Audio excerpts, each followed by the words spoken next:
and you're watching Ovation. Keep watching Ovation. You are watching Ovation. You're watching Ovation. Have been very, very challenging. It has also given me so much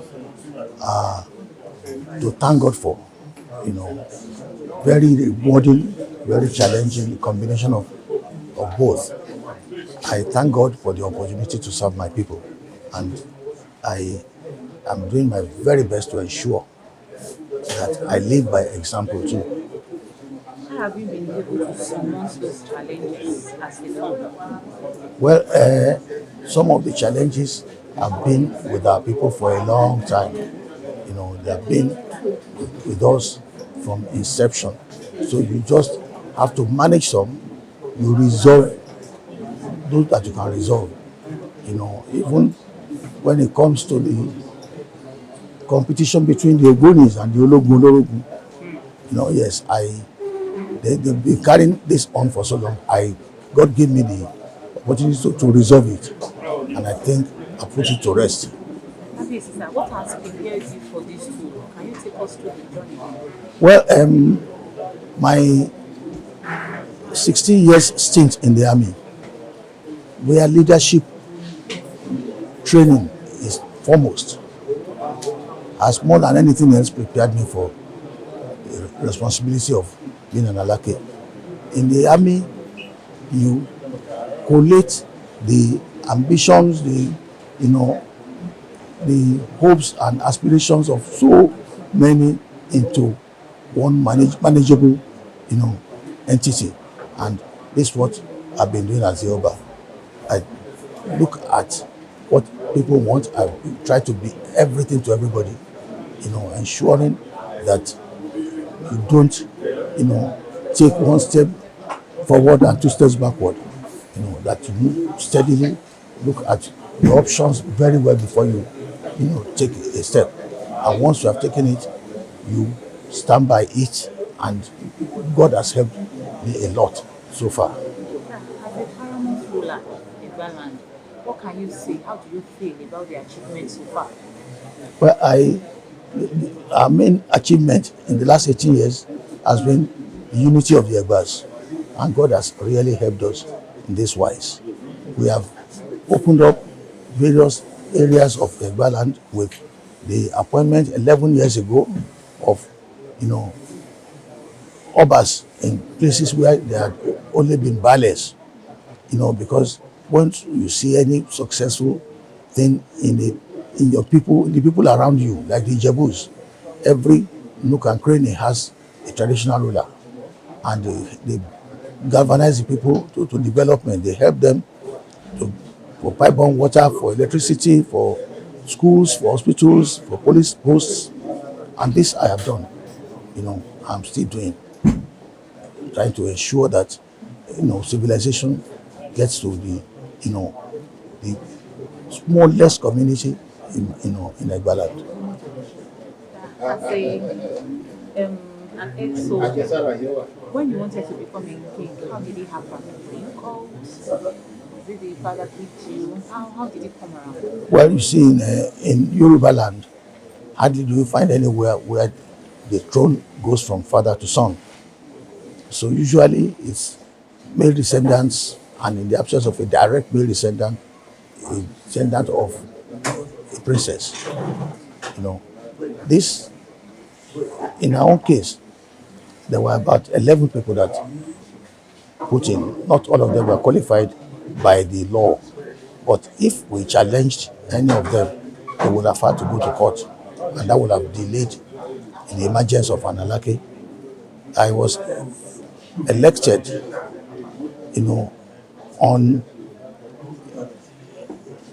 the very day that was exactly 6 months after the demise of my predecessor, the revered Oba GBADEBO. So, you have 3 months of mourning. So the period that we went through all the,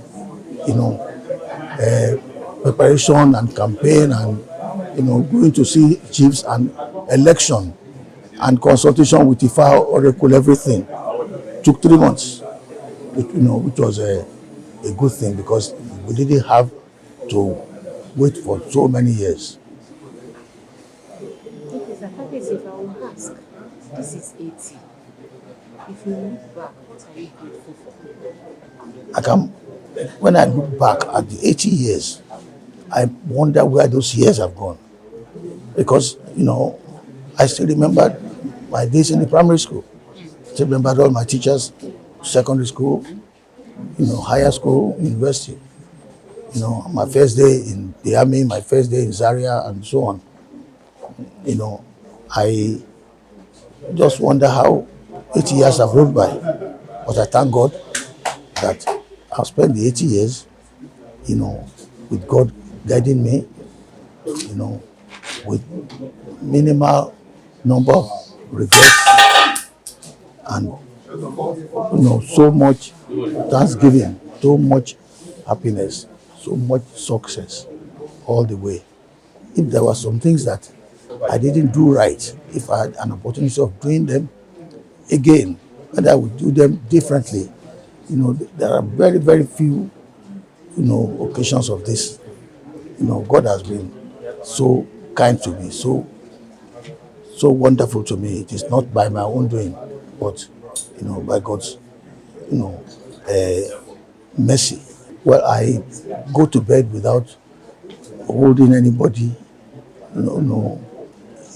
thinking of any evil to be done to somebody. I keep an open mind. Malice 0, charity 100%. Yes, sir. You have always been a chairman at so many weddings, and you are one of the very few OBAs that have one wife. What informed this? Well, my grandfather had, by the time he died, he had 24 wives and had 48 children. If he hadn't had so many wives, my own father would not have been born. But that was their own time. Then my own father had 3 wives, and he was not the best manager of 3 wives. So from the time I was young, I had promised myself that I would marry only one wife and manage that one wife, no matter the situation.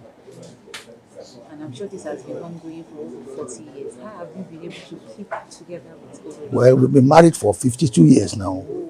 Our first son is already, 52 years old, and a consultant, a medical doctor consultant. It's God that has kept us together. It is not by, somebody being so good or so wonderful. No, it's the wonderful person there is God. Sir, for your birthday, there are some few people that have been selected for honor. What informed this? Well, those who have been selected for honor have been selected over a period of time. We didn't just come to them now. We have earmarked them because of their contribution to, EGBALAND. They are EGBAs and friends of EGBA who have done a lot for our people. Sir, what advice do you have for young people that are married? They also want to keep their marriage as long as they can. Well, my advice to young people who are thinking of getting married is that nobody is perfect. If you know that you are not perfect, then you will know that your partner also is not perfect. So you will, manage the imperfection of one another, out of the two of you, and put God first in everything you do.